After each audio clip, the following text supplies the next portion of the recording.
هشان دل جوده کردی جوان بیه که آوازی تو سر کف نده بسی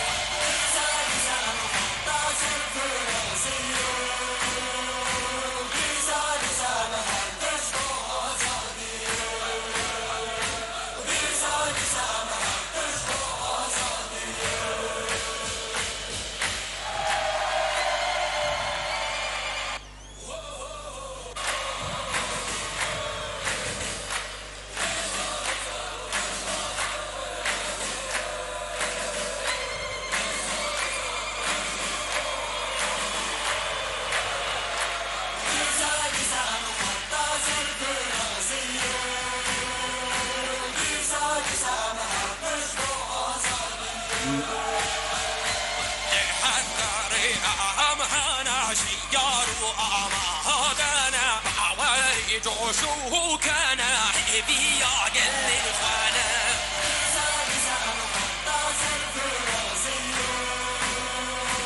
هوالن چاپمنی دیمن خانکشان سام در باس برنامه آقا بنوانو هوالن پیاش کرم آخر برای جرونن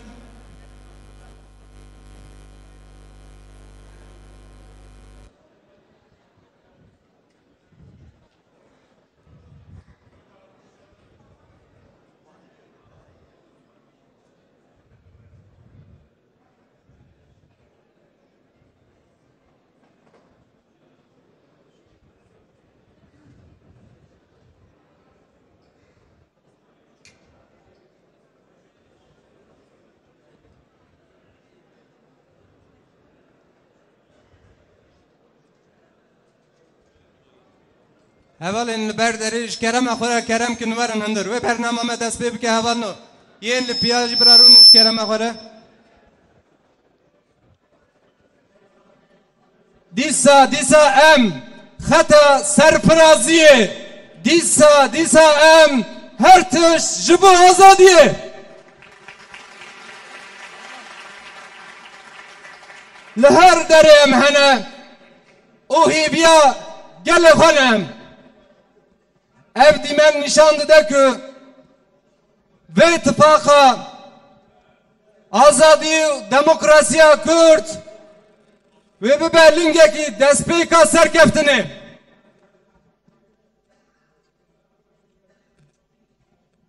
هف سروک این پارتی اتفاق آزادی و دموکراسی کرد دایکن آشتیه جنین برخودر جوانین تکوشر سرسپی و روسپی انجواکا me عالمین من قدر بلند سازین من دموکراتیک odayın pişeyi komisyonun şevirmendi meclis reveberiya xwecihî hemû ev serok û rêveberên rêxistinên partiyên me yên siyasî hûn hemû bi xêr hatin serseran serçavara hatin şima bi xêr amê ev tifaka azadî û demokrasiya Kürt dê di hilbijartina ku di çardê gulanê de bên darxistin ji bo bi destxistina mafê bingehîn ên gelê Kurd e. Bi vê destpêkê ji bo ku daxuyaniya bi Kurdî û bi Tirkî biraya giştî re eşkere bikin ji bo Tirkî bi çepkên ve hevseroka giştiya Partiya Herêmên Demokratîk birê Saliha Aydeniz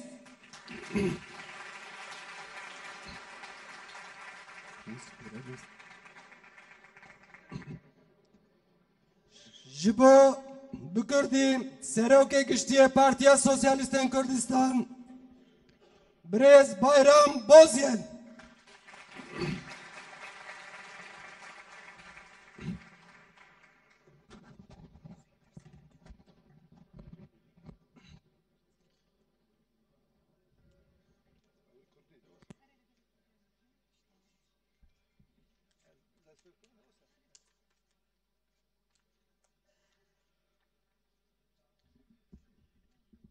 Mêvanên aziz, gelê me dikoşer, nûnenên giranbuhayên partiyên siyasî, dezgehên sivîl û çapemeniyê. Hûn tev xêr û xweşî hatin ser seran ser çavan de hatin.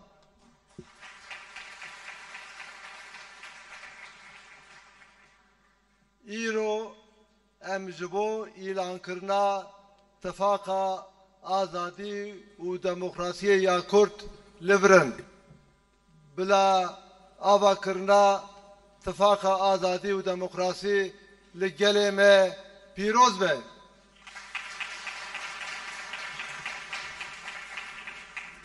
Em hêvî dikin û bawer dikin ku ev Tifaka îro ku em îlan dikin bibe bingeha tefaqekê neteweyî ya mayînde û her wisa bibe destpêka destxistina mafên neteweyî demokratîk û avakirina demokrasiyê li Tirkiye. Niha bi destûra we ez dixwazim vê daxuyaniyê di rojekê wisa pîroz da ji we re û ji raya giştî re parve bikin. Em partî û tevgerên siyasî ku Tifaka Azadî û Demokrasiyê ya Kurd ava kirine bi armanca ku di hilbijartinên çarda gulana 2023 da îradeya gelê xwe bi xurtî derxin holê û li ser vê mijarê îradeya hevbar û têkoşînê nîşan bidin, vê daxuyaniya jêrê bwera parve dikin. Em di nava êş û derdekê mezinê erdheja Bazarcık Elbistanê da dişin helbijartina çardê gulanê.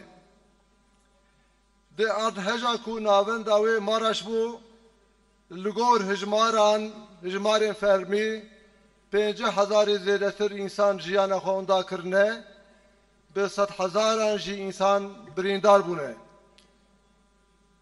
Em zanin ku hejmarên rastîn ji vê hejmarê gelek zêdetir e. Em ji miriyên erdhejê re dilovaniya xwe da ji birîndaran ra şîfa xêrê dixwazin. Ji malbat û gelên me ra dibêjin serê wesa be. Xwedê derdek wisa mezin carekê din nîşanê me nede. Dewlet, hikûmet û emî saziyên wî di roja pêşînên erdhejê da nehatin hewara gelê me. Dema hatin jî bêtedbîr bûn. Zencîrê xemsariya dewletê di erdhejê da ziyanên canî û malî zêde kir û vegeriya qetîamekê. Ji aliyê din ve em spasiya gelê xwe û saziyên pêwendîdarên sivîl û siyasî dikin ku di dema karesata erdhejê da seferberiyek û hevgirtinekê mezin nîşan dane. Bi heman awayî em spasiya Herêma Kurdistanê devlet û saziyên sivîlên ku di dema dijwar da hatin alîkariya gelê me û piştivaniya vekirin. Mêvanên aziz, di şert û mercên êş û şînên mezin da Tirkiye ber bi hilbijartinekê krîtîk vedişe. Gelê Kurd û Kurdistan li ser bendekê dîrokiya tijî derfet û metirsiyên mezin in. Polîtikaya înkar, asîmîlasyon û şîddetê ya sed salî ya li dijî gelê Kurd di van salên dawî da zêde bû û gihîştiye asta êrişîkê tevahî. Siyaseta dijî Kurd a ku li Tirkiye û li seranserê rojhelata navîn tê meşandin, ne tenê destkeftiyên demokratîkên gelên Kurd kiriye armanc. Di heman demê de bûye sedema otorîterîzekirina sîstema siyasî ya Tirkiye, ji holê rakirina destkeftiyên demokratîk û aborî û bûye sedema hilweşanekê piraliya aborî siyasî û civakî. Tirkiye di nava şert û mercên krîza piraliya ku ji ber siyaseta dijî Kurd pêktê diçe hilbijartinan. Hem ê parlamentoyê hem ê serokkomarê. Hilbijartinên çardê gulana 2023 hem ji bo ji nû ve avakirina demokrasiya Tirkiyeyê hem jî ji bo çareserkirina pirsgirêka Kurd firsendekê dîrokî ye. Lê aliyê din tifaqên heyîn yên li Tirkiye ji bo çareseriya pirsgirêka Kurd û pirsgirêkên sereke yên Tirkiye tu çareseriyek pêşniyaz nakin. Tifaqa Cumhura ya Milletê ji ber ku di sed sala Lozanê de Tifaqa Cumhur û ya Milletê her du jî ye.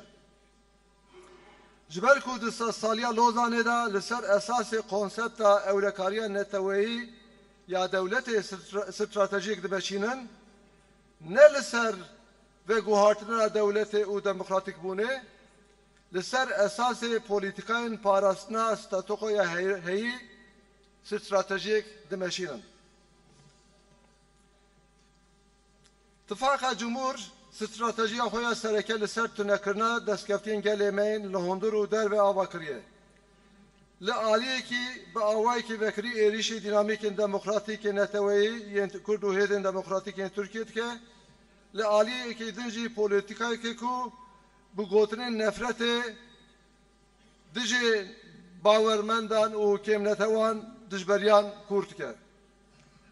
Ji aliyê din ve Tifaqa Millet jî ji bo serkeftina hilbijartinanan piştgiriya gelê Kurd dixwaze, lê ji bo pêkanîna daxwazên rewayên gelê Kurd tu çareseriyekê şênbar pêşniyaz nake. Tecrübeyên sed salan nîşan didin ku Tirkiye bê çareseriya pirsgirêka Kurd nikare di rêya demokrasiyê de pêş bikeve. Eşkere ye ku şertê pêşîyê demokratîkbûna Ankarayê azadkirina Amedê ye. Tifaqa azadî û demokrasiyê ya Kurd ku xwezaya rengîniya piraliya civaka Kurdistanê nîşan dide, di hilbijartinên çardê Gulanê de ji bo bi destxistina mafên bingehîn ên gelê Kurd û avakirina demokrasiyekê gerdûnî xwedî bernameyekê zelal û helwestekê diyar e. Tifaqa me naskirina mafên neteweyî demokratîk ên gelên Kurd ku ji netewebûna derdikeve wekî daxwazekê rewa û mirovî û li gorî hukûqa gerdûnî binav dike.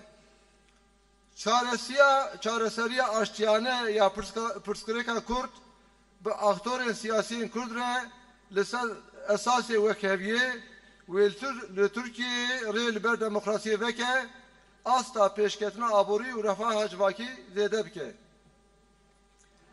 Tifaqa azadî û demokrasiyê ya Kurd ji bo naskirina hebûn û nasnameya gelê Kurd di destûra bingehîn de,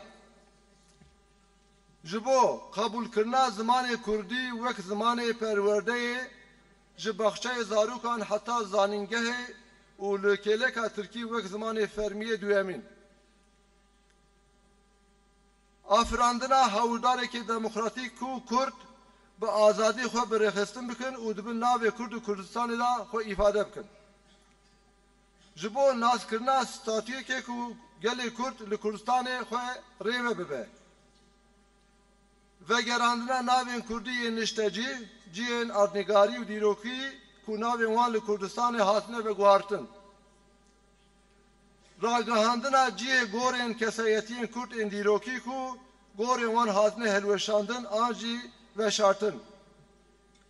Ji bo çêkirina makezagonekê demokratîk, pir alî û nenavendî ku jiyana wekhev, azad û birûmet a gelê Kurd bi mafên din re misogar bike, Tifaqa me biryar daye ku tikoşîne hevpar bimeşîne. Struktura siyasiya hişk, monîst, ünîter a heyî her cure geşedanên civakî, aborî û çandî difetsîne. Sîstema siyasiya demokratîk û piralî ku rê li ber pêşveçûnên herêmî yê navendî ve bike, hem daxwaza Kurdan e, hem jî menfaeta gelê Tirk e. Tifaqa me dê tikoşîna ji bo azadkirina geşkirina aboriyê bidomîne. ji bo rakirina îhtirazên ku Tirkiyeyê di derbarê peymanê navneteweyî bi taybetî jî şiroveya rêveberiya herêmî yên Yekîtiya Ewropayê ji holê rabike dêxebatê xwe bidomîne. Tifaka me di şexsê jîna Emînî de tikoşîna jinên Kurdistanê û ruhê berxwedanê yê di duruşmayên jîn, jiyan û azadiyê silav dike.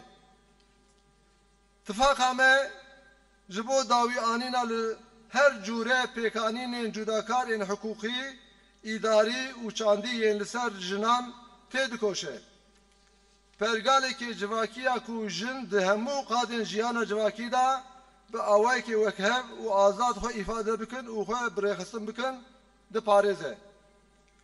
Ji bo zarok, extiyar û kêm endaman şert û mercên jiyanê yên ewle peyda bike, tifaka me wê hewl bide. Li hemberê talankirina xwezayê ji bo pêkanîna polîtîkaya ekolojîk a domdar helwesta xwe dê bidomîne.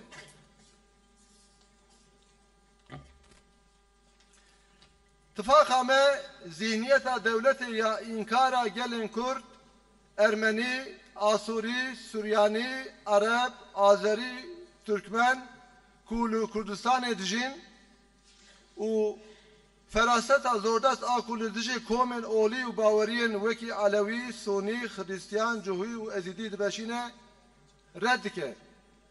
Di civaka Kurdistanê de cudahiyên farqiyên etnîkî, olî, çandî û piralîbûnê wekî dewlemendiyek qebûl dike tifaka azadî demokrasî ya Kurd. Tifaka me daxwaza azadiya hemî girtiyên siyasî bi taybetî girtiyên nexweş dike. Tifaka me bang li hikûmetê dike ku dawî li tercîta li ser Rêzdar Öcalan û girtiyên siyasî bîne.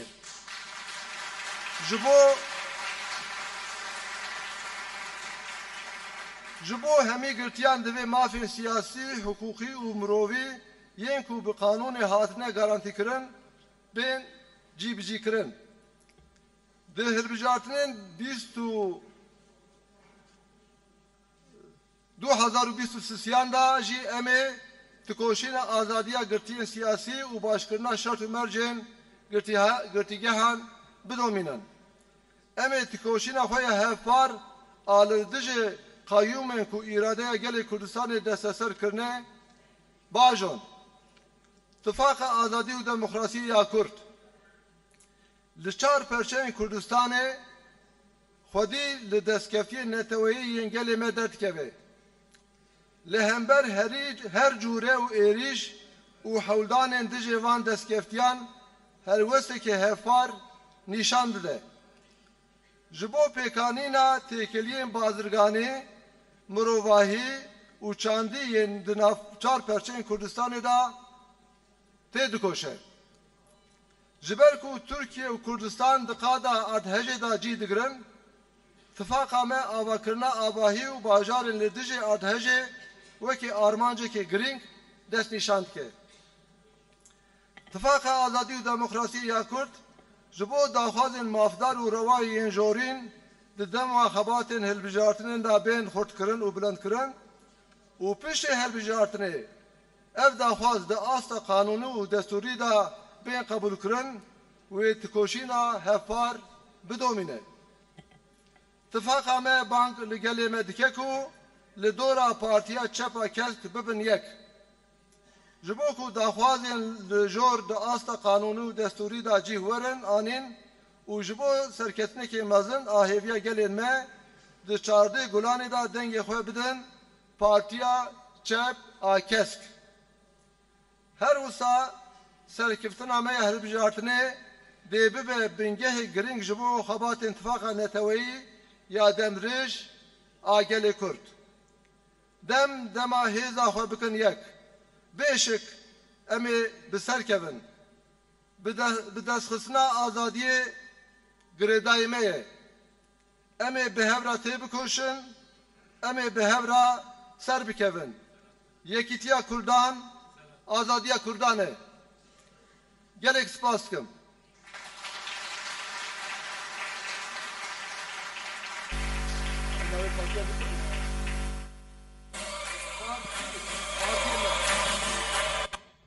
Partiya Azadi, DDKD, Partiya Demokratik A Herêman DBP, Kongreya Demokratik A Gelan DTK, Partiya İnsan û Azadî PIA, Partiya Komünîsta Kurdistanê KKP, Partiya Sosyalîsta Kurdistan PSK, Partiya ÇEP A KESK YPS, Partiya Demokratik A Gelan HDP. Evet, herhalde. Böyle. Spas kız.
Ezi Sernavê Partiya Herêman Demokratîk ve Tevahî bi rêzdarî silav dikim dayîkê hêja nûnerê partiyan nûnerê saziyên sivîl û gelê me hêja hûn tevahî xêr hatin ser sera ser çava hatin. Evet, biz bugün Kürt Özgürlük ve Demokrasi İttifakı olarak bir deklarasyon okuyacağız ve bu deklarasyonun gerçekten Kürt halkının yıllardır özlemini çektiği birliğe vesile olmasını diliyoruz.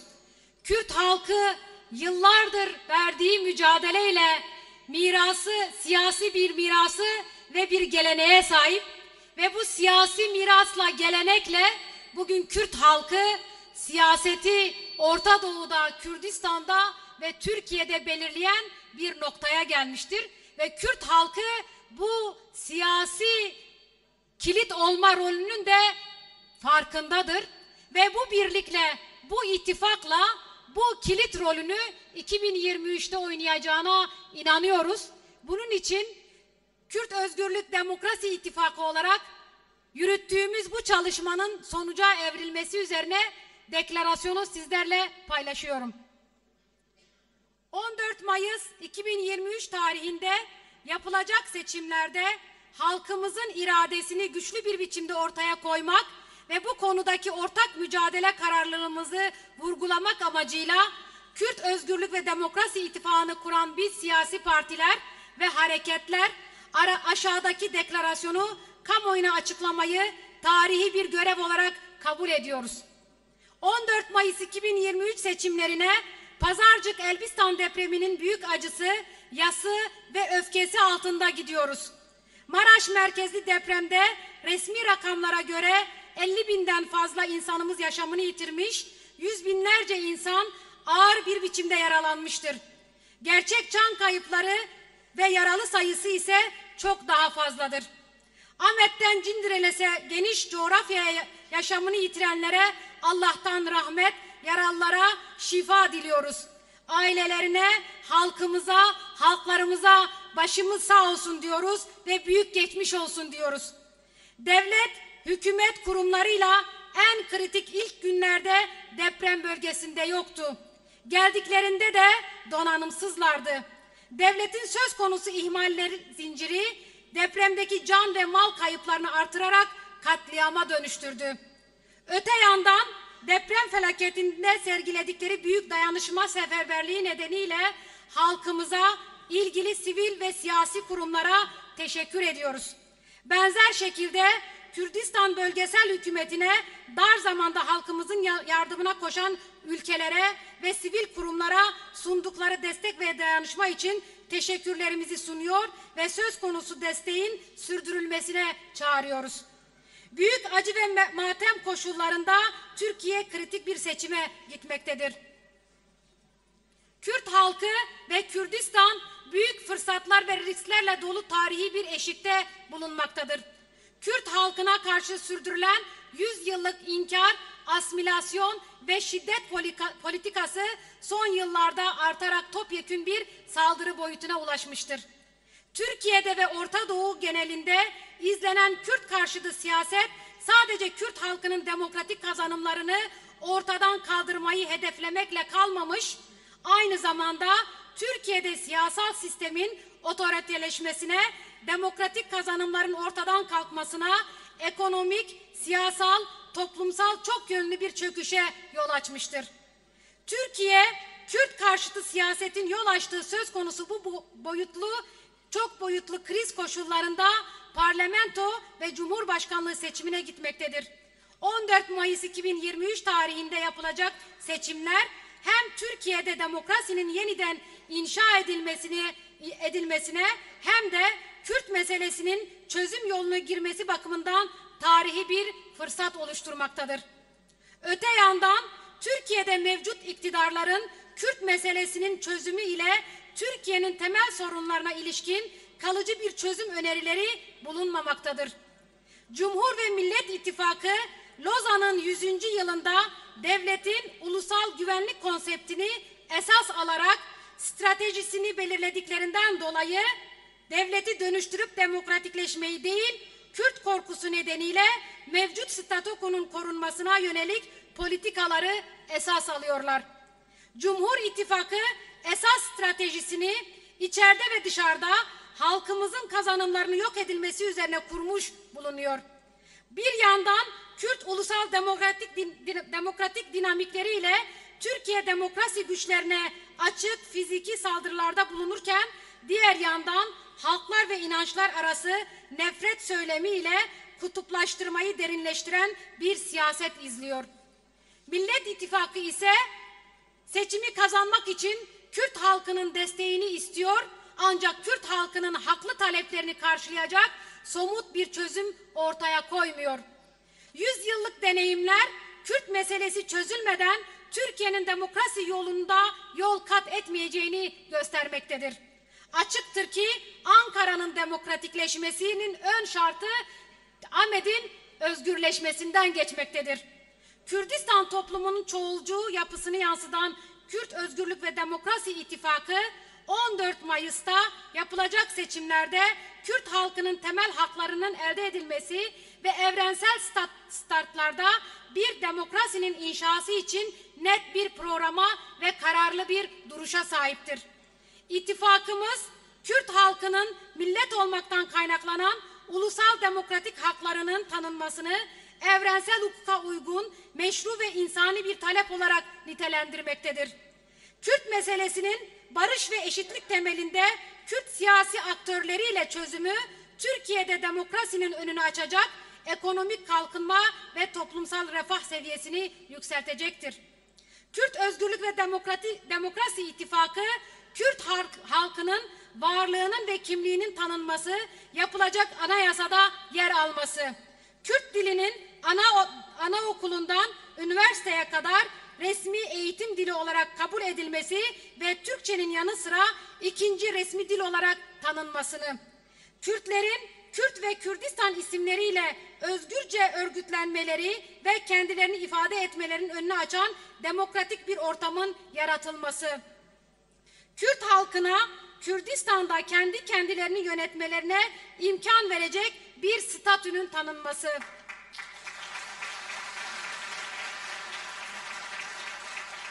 Kürdistan'da ismi değiştirilen yerleşim birimlerinin coğrafik ve tarihi yerlerin Kürtçe isimlerinin iade edilmesi. Mezarları yok edilen ya da gizlenen tarihi Kürt şahsiyetlerin mezar yerlerinin açıklanması. Kürt halkının diğer halklarla bir arada eşit, özgür ve onurlu bir şekilde yaşamasını güvence altına alan demokratik, çoğulcu, ademi merkeziyetçi bir anayasanın yapılması için ortak mücadele kararı almıştır. Mevcut katı, tekçi, üniter siyasal yapı her türlü toplumsal, ekonomik ve kültürel gelişmeyi boğan bir işlev görüyor.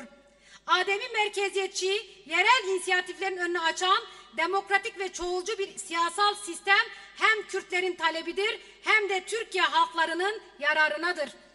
İttifakımız ekonomik yaratıcılığın özgürleşmesi için mücadelesini sürdürecek, başta Avrupa Birliği yerel yönetimler şerhi olmak üzere Türkiye'nin taraf olduğu uluslararası sözleşmelere ilişkin koyduğu çekinceleri kaldırması için çabalarını sürdürecektir. Kürdistan'daki irade gaspı olan kayyumlara karşı ortak mücadelemize devam edeceğiz. İttifakımız Kürdistan kadınlarının Jina Amini şahsında yükselttikleri mücadeleyi ve dünyaya mal ettikleri Jin Jiyan Azadi şiarıyla somutlaşan direniş ruhunu selamlıyor.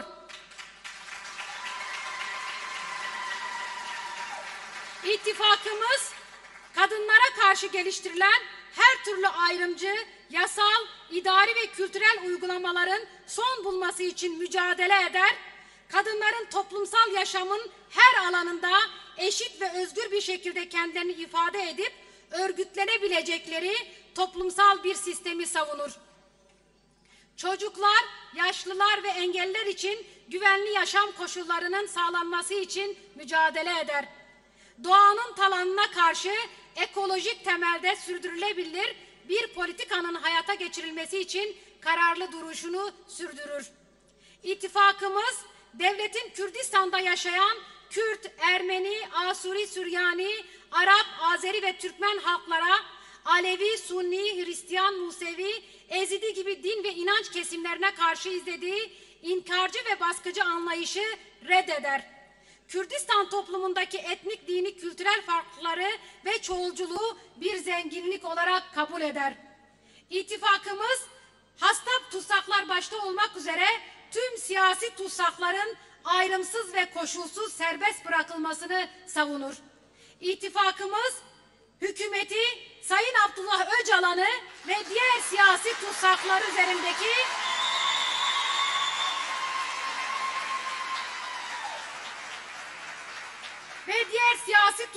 üzerindeki uyguladığı tecrite son vermeye çağırır. Tecrit siyasetiyle toplumsal gerilime yol açan anlayışa son verilsin. Tüm tutsaklar için yasalarla güvenceye alınmış siyasi, hukuki ve insani hakların gereği yerine getirilsin. 2023 seçimlerinde siyasi tutsakların özgürleşmesi ve işkencehaneye dönüşen sıkça ölümlerle gündeme gelen cezaevlerinde koşulların düzeltilmesi için mücadelesini sürdürecektir. Kürt Özgürlük ve Demokrasi İttifakı, Kürdistan'ın 4 parçasındaki halkımızın ulusal kazanımlarına sahip çıkar, söz konusu kazanımlara karşı sürdürülen her türlü saldırı ve girişimlere karşı ortak tavır alır. Kürdistan'ın 4 parçası arasında ticari, insani ve kültürel ilişkilerin serbestçe gerçekleştirilmesi için mücadele eder. Türkiye ve Kürdistan'ın bir deprem coğrafyasında bulunduğu gerçekliğinden hareketle ittifakımız, depreme dayanıklı bina ve kentlerin inşa edilmesini önemli bir hedef olarak belirler.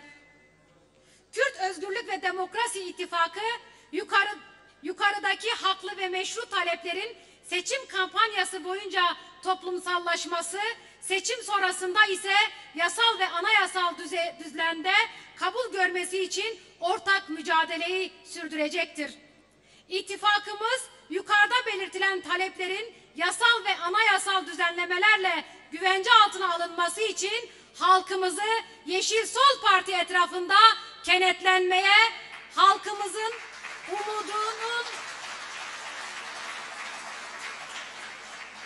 halklarımızın umudunun yaşam bulacağı büyük başarı için herkesi 14 Mayıs'ta sandıklara giderek Yeşil Sol Parti'ye oy vermeye çağırıyoruz. Seçim sürecindeki başarımız aynı zamanda Kürt halkının uzun erimli ulusal ittifak çalışmaları içinde önemli bir temel olacaktır. Gücümüzü birleştirdiğimizde kazanacağımıza kuşku yoktur. Özgürlüğü kazanmak bizim elimizde. Birlikte mücadele edeceğiz, birlikte kazanacağız. Kürtlerin birliği, Kürtlerin özgürlüğüdür. Teşekkür ediyorum.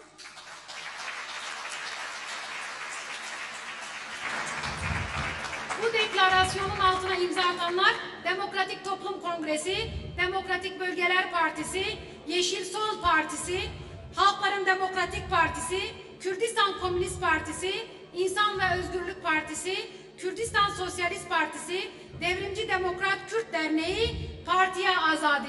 Spas.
İttifaka, azadi ve demokrasiye serxere ve hevallu.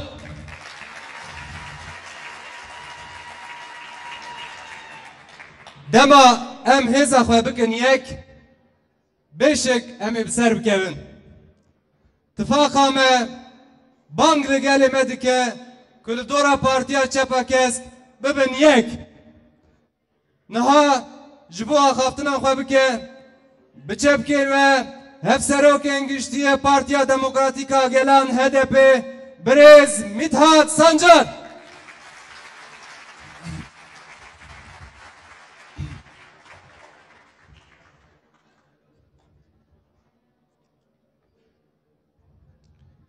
Mêvarên aziz, hevalên hêja, ez ve hemû dilgermî silav dikim.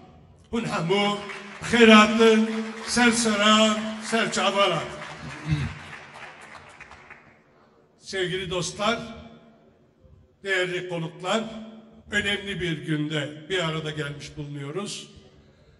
Kürt Özgürlük ve Demokrasi İttifakı'nın ilanı vesilesiyle bu toplantı gerçekleşiyor.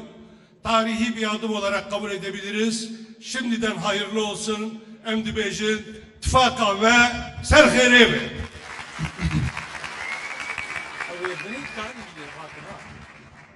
Evet, uzun süredir Türkiye'de ve bütün demokrasi güçleri arasında birlikteliği oluşturacak bir ittifak arayışındayız.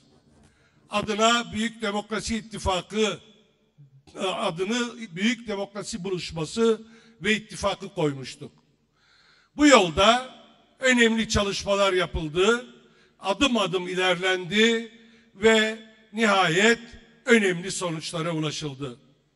Daha önce kurduğumuz Emek ve Özgürlük İttifakı bu çalışmaların bir ürünüydü. Burada Kürdistan'da Kürt Özgürlük ve Demokrasi İttifakı içinde ciddi emek sarf edildi ve özveriler karşılığını buldu. Bu kutsal, bu değerli ittifak böylece inşa edilmiş oldu. Bu ittifakın bütün diğer ittifaklarımızla birlikte sağlayacağı başarıların tek tek sıralanmasına gerek yok. Burada birlikte mücadele en başta Kürt sorununun demokratik çözümü için büyük bir güç oluşturacaktır. Kürt sorununda demokratik çözüm demek öncelikle diyalog ve müzakere yönteminin kabul edilmesi demektir. Red, inkar ve savaş politikalarının terk edilmesi demektir. Bu çözümün temeli ise ittifakta vurgulandığı gibi Kürtlerin, Kürt halkının özgürlüğünü ve eşit haklarını tanımaktan geçiyor. Bu çözümün, demokratik çözümün temeli aynı zamanda yerinden yönetime dayalı yerel demokrasinin inşasını gerektiriyor. Bu yolda daha güçlü ilerleyebilmek ve daha kalıcı sonuçlar alabilmek için Kürtlerin bütün güçlerini birleştirmeleri şarttır değerli kardeşlerim. Evet, bu ittifak bu yolda atılmış çok önemli bir adımdır. Ulusal birlik yönündeki çalışmaların geldiği önemli bir aşamadır. Sadece seçime dönük bir birliktelik olarak düşünülmemelidir. Tam tersine bugünden yarına geleceği eşit ve özgür bir yaşam üzerine kurma hedefinde ilerleyecek büyük bir gücün kurulması, inşa edilmesi demektir. İttifaklar kolay oluşmuyor. Ciddi emek ve özveri gerektiriyor. Burada Kürt Özgürlük ve Demokrasi İttifakı'nın oluşumu için emek sarf eden, çalışan, özveride bulunan bütün yoldaşlarıma, kardeşlerime yürekten teşekkürlerimi sunuyorum. Hepiniz var olun, sağ olun, hun her hebin. Evet, 14 Mayıs tarihi bir seçimin yaşanacağı bir gün olacaktır. Yeni bir başlangıç için imkanlar mevcuttur. Bu imkanları büyütmek ve sonuca ulaştırmak bizlerin elindedir, bizlerin görevidir değerli arkadaşlarım. Eğer güçlerimizi birleştirirsek, eğer ortak mücadeleyi özgürlük, eşit yurttaşlık, demokrasi ve yerinden yönetim hedefine doğru birlikte büyütürsek sonuç alma şansımız da o kadar yüksek olacaktır.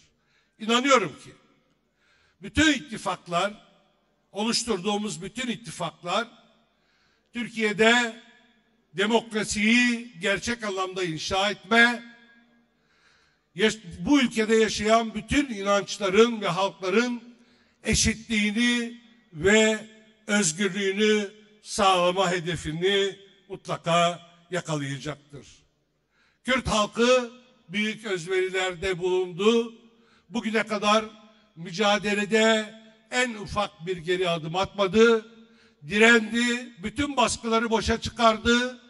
Her türlü engellemeye rağmen demokratik siyaset yolunda kararlılıkla ilerledi ve şimdi bu düzeni de, bu düzenin zalim iktidarını da değiştirecek anahtar güç haline geldi. İşte biz bu gücü bütün Türkiye için demokrasi, Kürtler ve diğer bütün halklar için özgürlük ve eşitlik yönünde kullanmaya kararlıyız.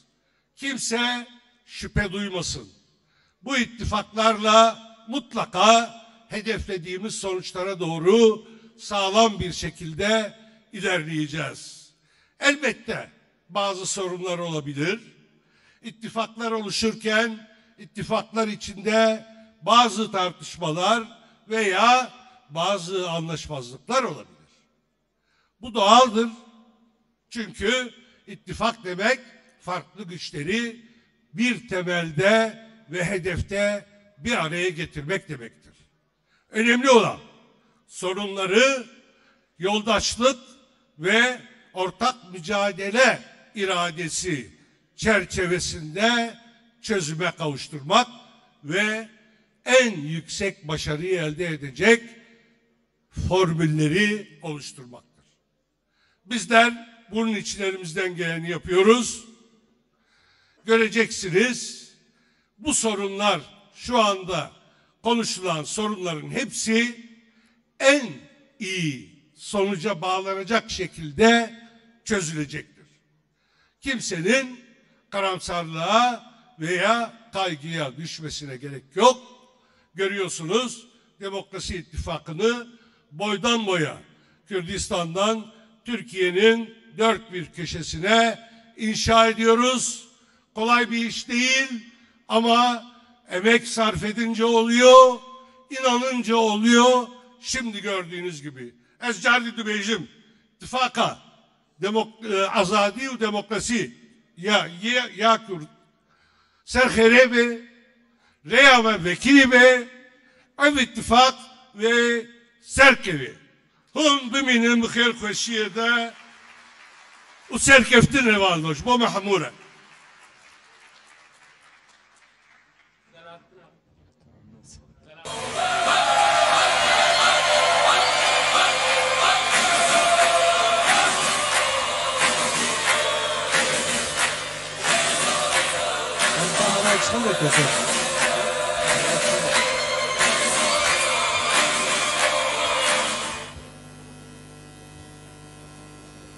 دست خسنا آزادی گردای مهوانم سبا آزادی رینا ما جبو سرکفتنا مزنه که هیویا گلن متیدا و زندی به دی چارده گلانه دا دنگی خواه بدن پارتیا چپا کسک نهاجی جبو خفتنا خواه بکه بچپکین و هفر دفکا پارتیا چپا کسک Brez, Çiğdem, Kılıçgün, Uçar.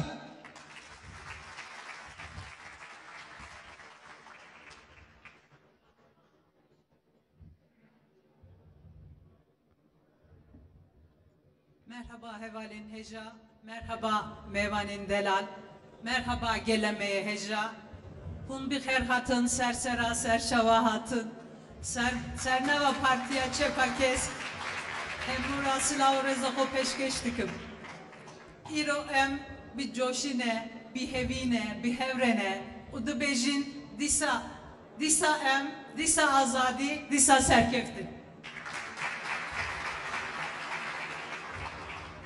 Ma bixeyr, sma xerami, sernava partiya çepekevi, perunura selam rezako rusnon. Na serede, sere 2003 Tihreyne de tene barema grano, tene karma zafo, bubo, hatanka, perodaysama, hoverdaysama, çuturma berskert, nara tepkiyaki hinkemi, rama esto, rama rade hireyno, nura rama gerekima berz bikimi, rama akerde bu.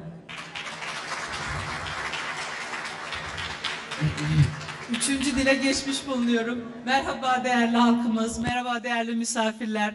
Hepiniz hoş geldiniz. Hepinizi Yeşil Sol Parti adına saygıyla, sevgiyle selamlıyorum. Bugün ilan edilen Kürt Özgürlük ve Demokrasi İttifakı ile birlikte seçimleri karşılıyor olmanın mutluluğunu ve gururunu yaşadığımızı ifade etmek isterim. Bu ittifakla birlikte daha da güçlendik, daha da büyüdük. Büyük kazanımlara giden yolu birlikte götüreceğiz. Şimdiden hepimize başarılar.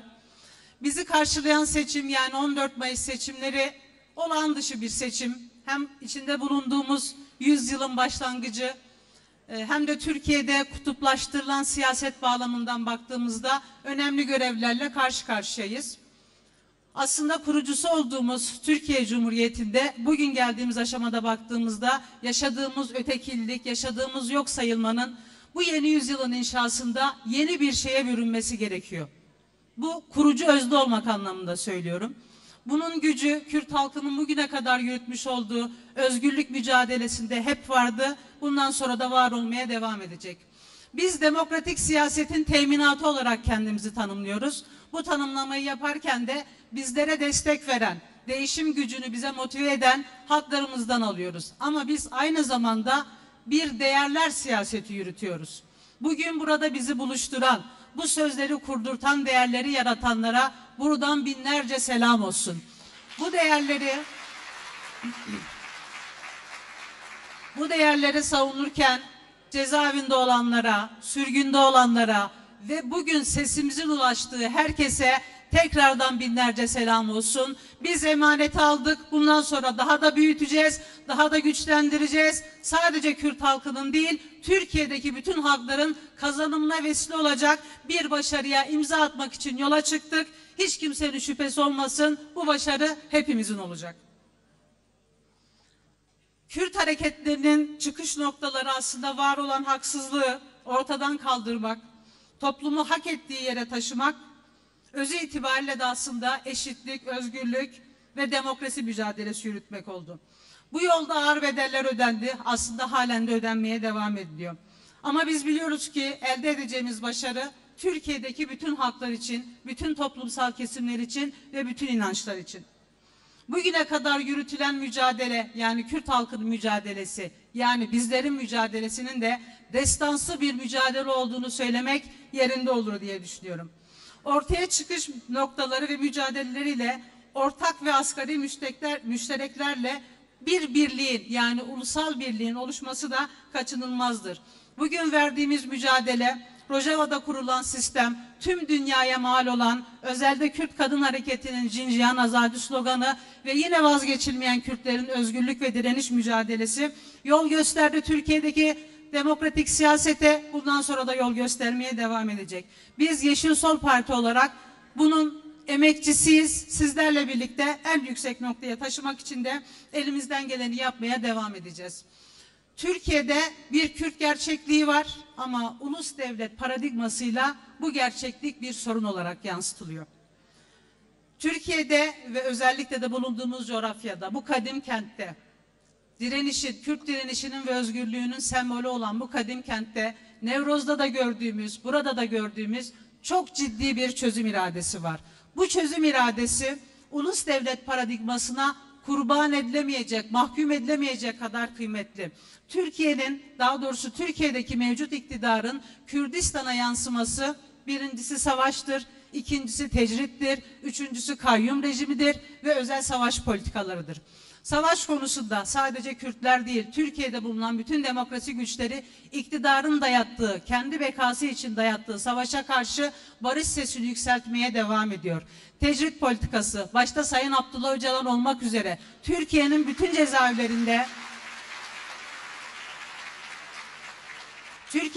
cezaevlerinde bizlere dayatılan tecrit İmralı sınırlarını aştı. Türkiye'nin her yerinde ne yazık ki hayat buldu. Türkiye'nin kendi iç hukukunu ve uluslararası hukuku çiğneyerek yürütmüş olduğu bu tecrit politikası aynı zamanda Türkiye'de ve Kürdistan'daki çözüm iradesine karşı yürüttüğü Kürt inkarının, Kürt asimilasyonunun da bir adıdır. Bunun farkındayız. İkincisi kayyum rejimi. Özelde Kürtlerin demokrasi mücadelesini en çok yükselttiği yerlerden birisi de yerel demokrasidir. Belediye başkanlarımız tutuklu, halkın iradesi gasp edildi ama ne içerideki belediye başkanlarımız bu demokratik siyasetten, bu direnişten vazgeçti, ne de halkımız kayyum rejimine karşı boyun eğdi. Hem içeride hem de dışarıda Türkiye'de bir rejim haline getirilen kayyuma karşı mücadeleyi hep birlikte yükselttik. Bundan sonra da yükseltmeye devam edeceğiz. Diğer bir başlığımız özellikle Kürdistan'da yürütülen özel savaş politikaları. Türkiye'de çok güçlü bir Türkiye Kadın Hareketi ve çok güçlü bir Kürt Kadın Hareketi var. İktidarın özel politikalarıyla, özelde kadınlarımız ve gençlerimiz özel savaş politikalarıyla gasp edilmeye, abluk altına alınmaya çalışıyorlar. Ama bunun cevabını bugün dünyada evrenselleşen Jinjiyan Azadi sloganını doğuran bu coğrafya ve bu coğrafyanın bütün kadın özgürlük ideallerini koruyan Kürt Kadın Hareketi cevabını verdi. Bundan sonra bu mücadeleyi yükseltmek yine bize emanet edilen başlıklardan birisi. Bitirirken ciddi bir yarış içerisindeyiz. Bu mücadele, daha doğrusu bu seçim iktidarla toplum arasında, bunu çok iyi biliyoruz. Ama bizi bir araya getiren hem Kürt Özgürlük ve Demokrasi İttifakı'nda hem Emek ve Özgürlük İttifakı'nda toplumda gelişen çok ciddi bir değişim talebi var. Bir, öncelikle bu iktidarın değişmesi, rejimin değişmesi ve yerine yeni, demokratik, katılımcı, çoğulcu bir iktidarın ya da yönetim mekanizmasının oluşması. Kürtler, Kürt halkı, bizler bunca antidemokratik uygulamalara karşı Türkiye'de demokrasinin teminatı olan asıl gücüz. Bunun biz de farkındayız. Türkiye'deki bütün güçler de iktidarda farkında. Bunu büyütmek için yolumuza devam edeceğiz.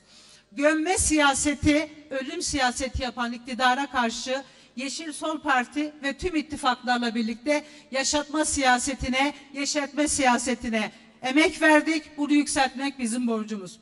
Dolayısıyla iktidar karşısında kazanacak olan halklar, kazanacak olan inançlar, kazanacak olan gençler, kazanacak olan kadınlar. Yani bizleriz. Yolumuz açık olsun. Hepinize başarılar.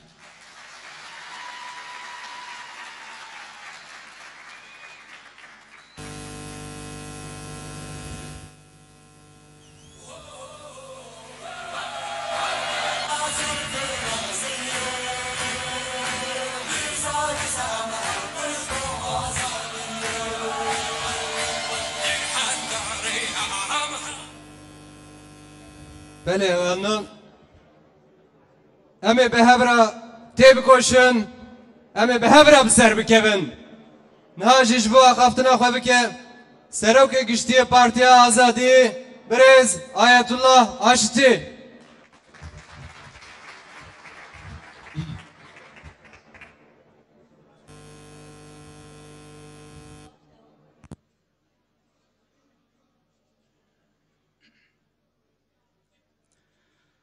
أستعيذ بالله بسم الله الرحمن الرحيم إن الله لا يغير ما بقوم حتى يغيروا ما بأنفسهم صدق الله العظيم سورة الرعد آية يازدها بناوي خداي رحمن ورحيم ومتفدا بخير وخشيهات سر سراهات سر شعبهات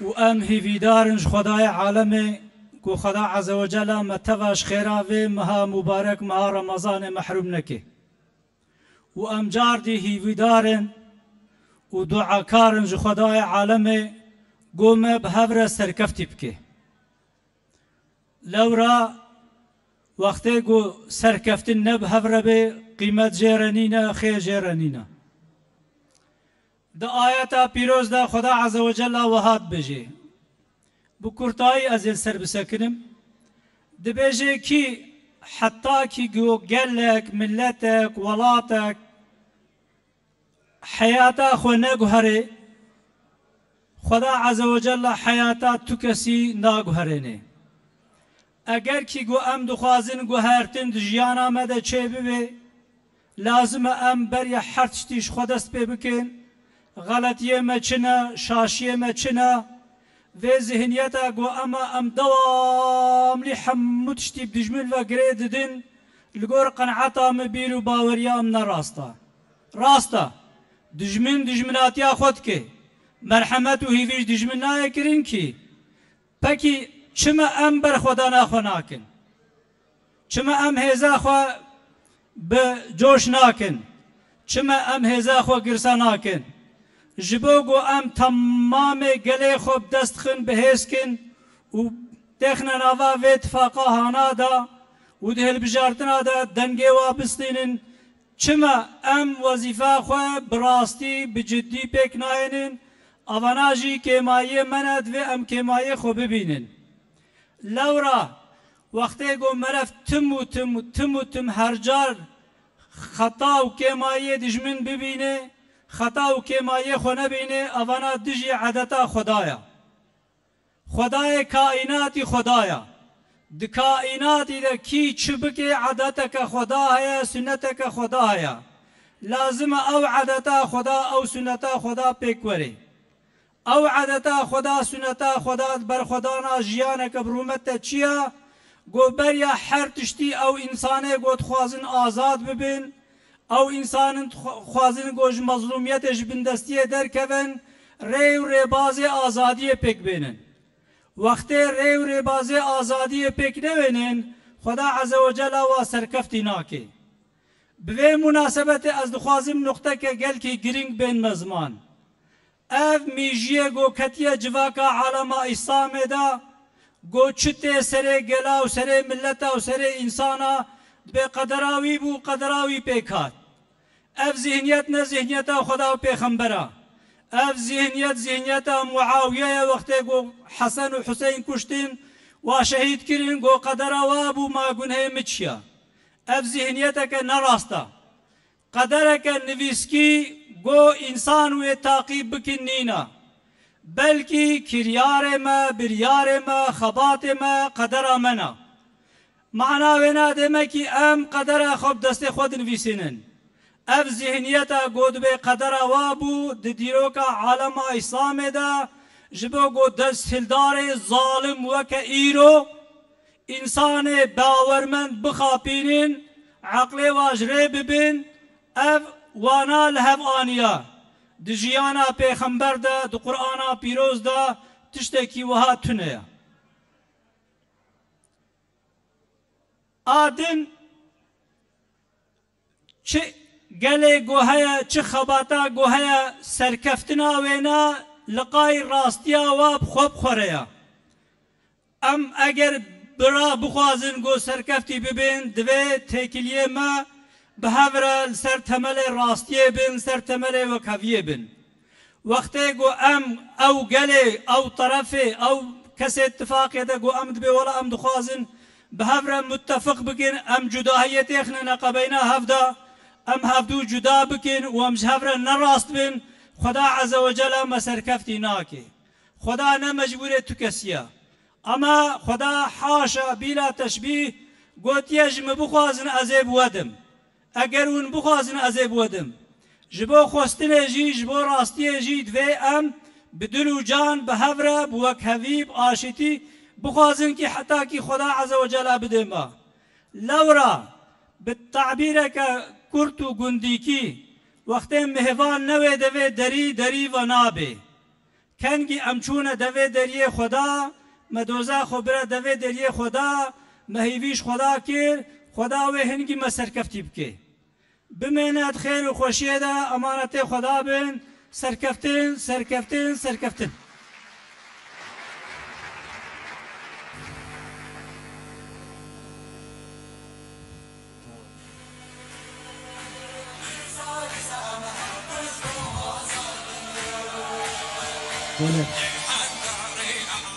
اتفاقا ما آزادیه دموکراسیا کرد نتنی لباکور دیل چار پرچه کردستانه و دیل دستکفتین می نتوی درکبه نهاجی جبو آخافتنا خواه بکه سروکی کومله شورشگرین دموکراتا کرد عبدالهی اوکوموش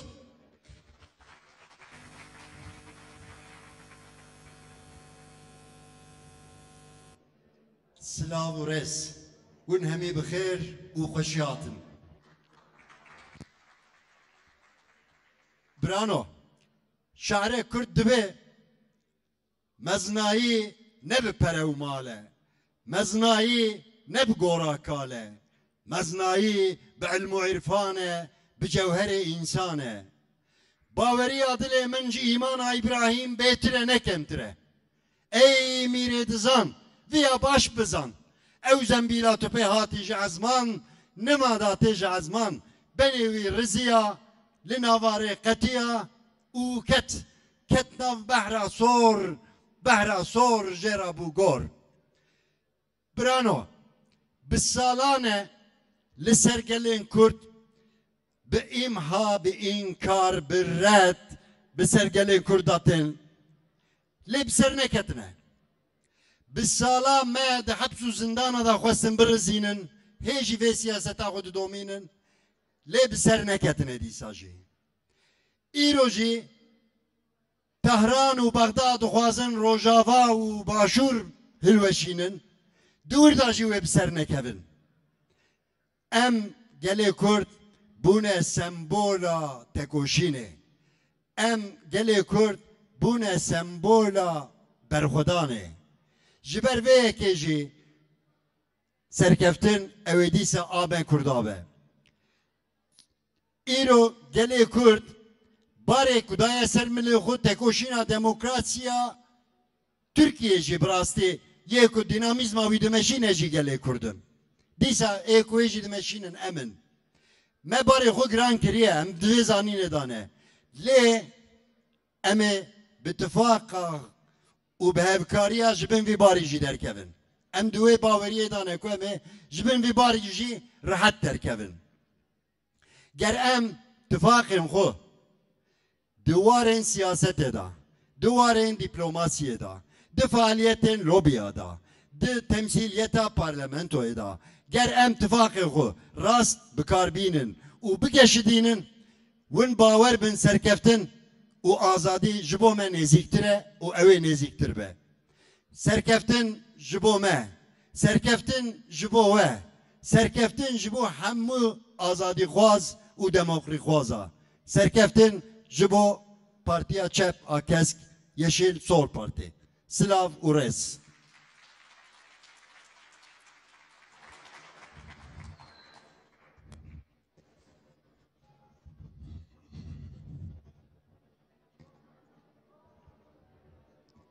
Yekîtiya Kurdan, azadiya Kurdan e.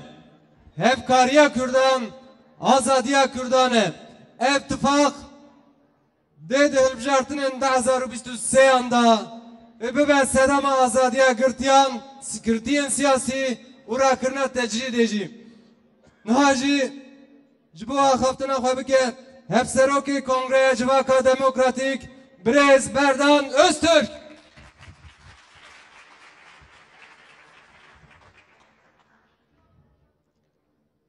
Ejî serîda dayîkê me û hemû beşervanan ser navê Kongreya Civaka Demokratîk Birêzdarî silav dikim û bi xêr hatin ser çavar hatin. Ez bawer dimînim hû cinekî aciz bûn, elê itifaqa ama meriv aha itifaqa ava bike jî çiqa zêde be, ji mara meriv çiqa zêde be jî êdî qusra me nenêrin 2 deqa sê deqa be jî em ê fikrê xwe ji were parve bikin. Hinekî dîsa seber dixwazin, bira bereketa me zêde be lê. Em ê duayî bikin. Rastî jî desthilatdara AKP, MHP, faşîst wê salê dawiyê da êrişî mezin kirin. Yani tecrîta li ser rêberê gelê Kurd Birêz Öcalan wa dest pê kirin, zulma herê mezin, zulma herê mezin girtîgeha berdewam kirin. Em ê wera careketin parve bikin. Virda dijmentaya partikî nekirin. Virda dijmentaya sazîkî nekirin. Virda dijmentaya gelê Kurd her 4 parça da kirin. Her 4 parça da. Beni êrişê wan dinêrin, êrişê wan li ser ziman e, hember ziman e. Êrişê wan ku em nê dinêrin hember çanda me ye, hember dîroka me ye, hember ernîgariya hezara salan e ku em jiyan dikin, hemberê vê êrişê xwe hetanî roja îro jî berdewam dikin. Başûr mînaxa statûya bedelê giran ve ku gelê me destê xistiye dixwaze ew ê statûyê tune bike. Rojavan baş dizanin. Êrişê xwe hey roja îro hetanî roja îro jî li hember Rojava Kurdistan berdewam dikin. Bakur jî her wisa ev êrîşana pêktin. Ev ez bo çi dibêjim? Em diçine hilbijartineke dîrokî.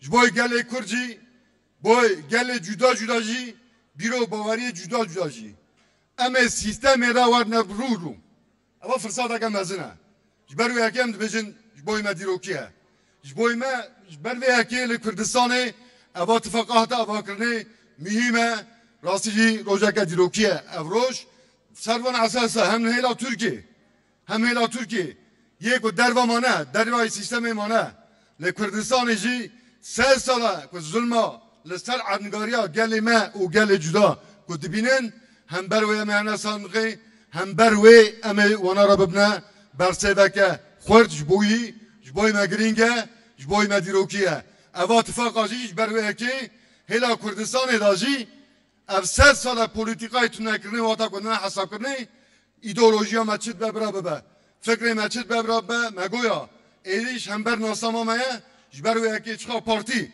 çiqa sazî çiqa cudatî jî hebin tiştê ku em par vedikin ziman e tiştê em par vedikin dîroka me ye çanda me ye boy ku em Erdogan Bahçeli vê sîstemê ra ya yekperest nîjazperest ra bibin bersiv ji ber vê yekê ev roja dîrokî ye ber vê yekê ev roja pîroz e ez tevayî serokê partî û saziya spasiyê xwe ji we re pêşkeš dikim serkeftina gelê me ye giyê tê kerin jî ev sîstema faşîst yekperest e gelek spas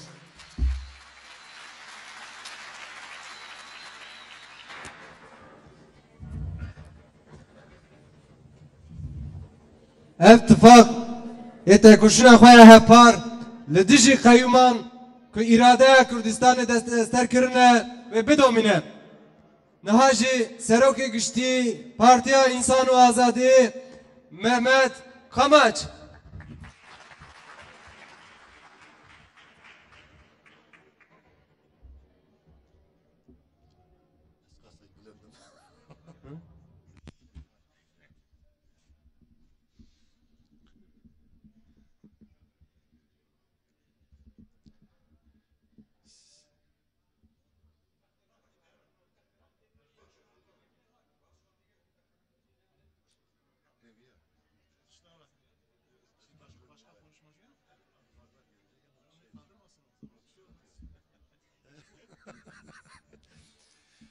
Gele hevara ez bir davî ez gazî kiriba.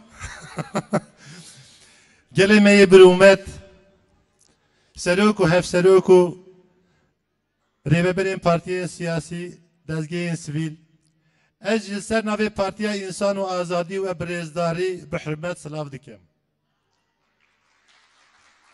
Bi rastî min dena xwe dime sifreyê ku tiştekî ez bêjim nemaye. Yani hevalan ku ez bêjim hep me tê de hem jî ez bêjim serokê partiyê me tiştên ku were gotin hemû anên ziman hemû gotin.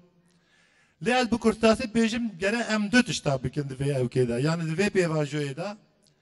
Tifaka ku li Kurdistanê hatiye avakirin. Her wiha tifaka li aliyê Tirkiye hatiye avakirin. Sedemê wê arman cîvan tifakan yekê ye. Ev tifaka wê tiştekî dîrokî wê karekî dîrokî pêk bînin. Ew çi ye? Wê rejîma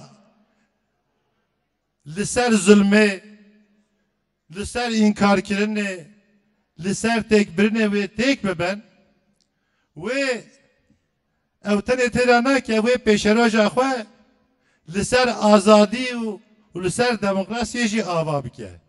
Ji bo wê gelek axaftivanan gotin karê me zor e, lê ez dibêjim karê me pir hezin em ê du tişta bikin.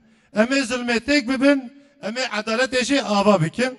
Ji ber wê herce û dirêjkirinê nîne ez dubare ve bi rêzdarî û bi hirmet silav dikim bibînin xêr û xweşiyê da.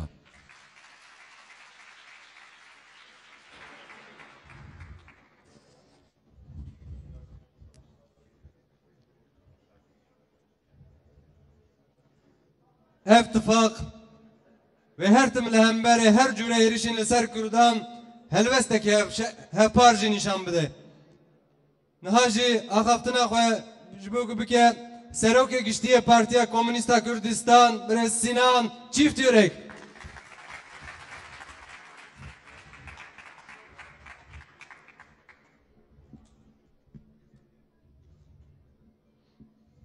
Hadi haketi Anya kötü.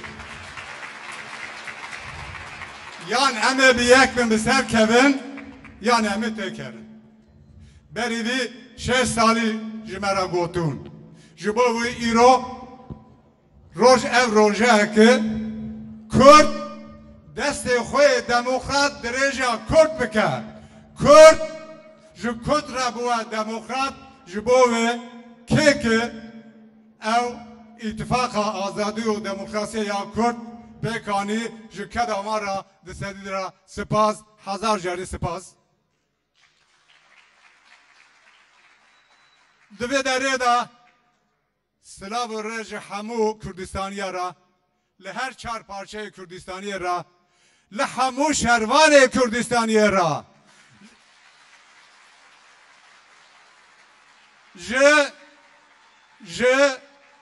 ji hat gotin lê ez dibare bikim li şexsê jina Amedî Amînî li Kurdistana Rojhilat seraserê İranê li her çar parçeyê Kurdistanê ki duruşma jin jiyan azadî gihiştin hemû jiyanê ji wan re sipar ew rûmeta menin car di spas.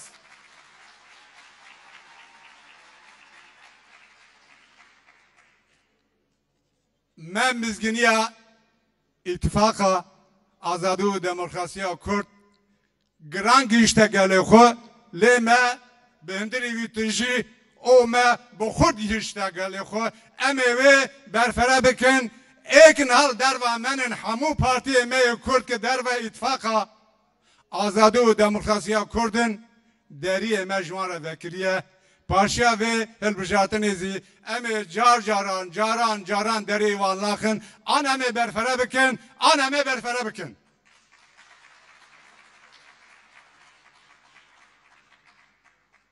Hate zaman tiştekî taybetiye bêjim ittifaka stratejiya devletê ya 100 salî li ser hilbijartina 2023 heye. Lozan teye stratejiya ittifaka cumhur heye ya millet heye. Ew hanî zaman. Gelo stratejiya Kurda şive. Stratejiya me bi taybetî derveyê daxazê me îro berdewam êşibe. Banga me ev em dibêjin ki di hilbijartina 2023 ya Gulanê de em çawa bikin çito bikin. Partiyê sistemê kolonyalist di hilbijartinê de di sandıqa da tek bibin. Mesela me giring ev bira hilbijartin di navbera Partiyê Kurdan be. Bira di navbera Partiyê Kurdan û Türka da nebe. Çawa li Rojhilat derin sandıqê tercihê xwe bijartiya xwe di navbera Partiyê Kurda da dikin. Em bana hemû gelê xwe dikin. Dengê ki li AKP ve dikin bira nerin CHP. Bira herin partiya kesk û çep. Were ki partiyê me dikevin bijartinê bira herin wana. Stratejiya xwe îro û dur û dirêj em ser wayî pêk bînin. Em bana gelê İstanbul dikin. Bana gelê İzmir, Kayseri, Konya dikin. Eğer evna va 30 salin dibêjin ki em dixwazin li hêla aborî û dareyî de li Enqereyê azad bibin. Xweseriyê li Enqereyê dixwazin.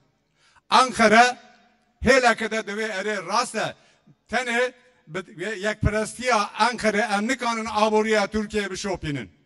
Gerek em xweseriya aborî bidin İstanbul, bidin İzmir, bidin Kayseri, bidin Konya. Lê dibêje ki eger em bidin wana em ê bidin Amedê, bidin Antavê, bidin Dîlokê Erzurumê. Ya Amed ya Kurdistan serxebûn îlan bike em ê çawa bikin? Tirsa wan ev e. Ji bo wê hêzê Kurdan, Kürt, siyaseta Kürt, gelê Kürt hêlekê hêzê demokrasiye, hêlekê astengiya demokrasiye. Banga me evvel hemû gelê me re, li gelê Tirkiye re werin em astengê li holê rakin em pêşiya hêzê bûna gelê Kurd vekin. Ji bo wê bo ki İstanbul, Kayseri, İzmir bûye azad, mil bidin azad bûna Amedê.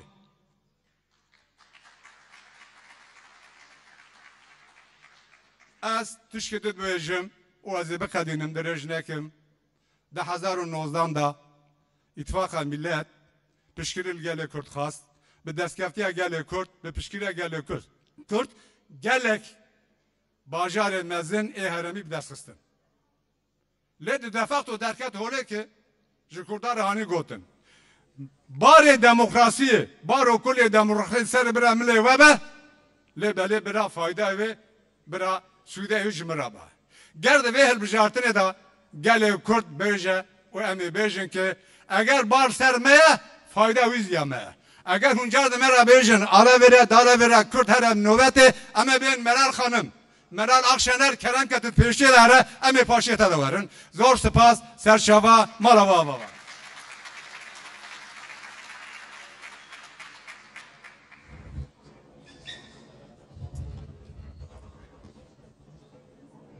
Ez bawerim ev tifaq ve rihê yekîtiya Netewîya Kurd daha bêtir bihêz bike, daha bêtir wê li kolana serkeftinê ji me gişerabî nebanim. Mamoste Sinan Çiftürek hanîn ziman xên ji yekîtiyê turê li pêşiya me tune wek Seyda Cihanît bu ziman heger em nebin yek em ên herin yek bi yek. Niha jî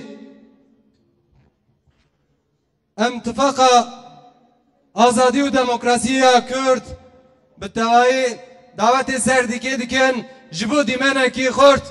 Fermo birêz tifaqa azadî û demokrasiya Kurd.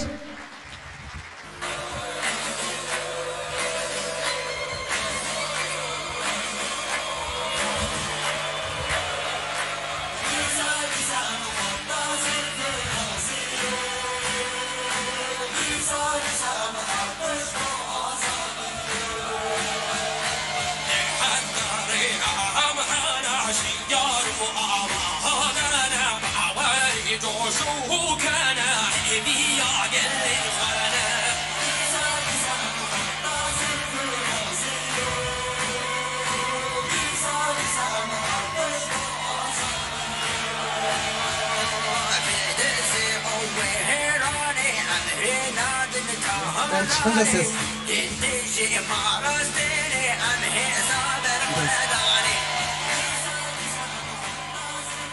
Yekîtiya Kurdan, azadiya Kurdan. Tifaka azadî û demokrasiya Kurd li ser xerê me evelû. Riya me vekrî me, serkeftin diya me be, diya gelê Kurd me.